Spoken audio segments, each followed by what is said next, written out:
ushbu ko'rganingiz nima deb o'yladingizmi? Bu 15 talik trubaga ketadigan suvlarni taqsimlab beruvchi qismni ishlagan formasini bir ma'lum chasta hisoblanadi va bu uzoq muddatli foydalanish natijasida yemirilgan, shikast etgan va shuning uchun biz buni qayta tiklash jarayonidamiz, qaytadan yasab beryapmiz.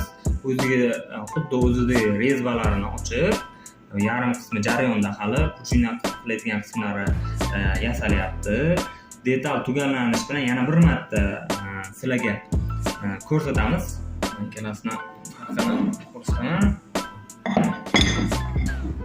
Mana holatda bizga faqat mana 4 ta tegishlikligi qolgan va shu bilan forma yana uzoq muddat uchun foydalanish mumkin.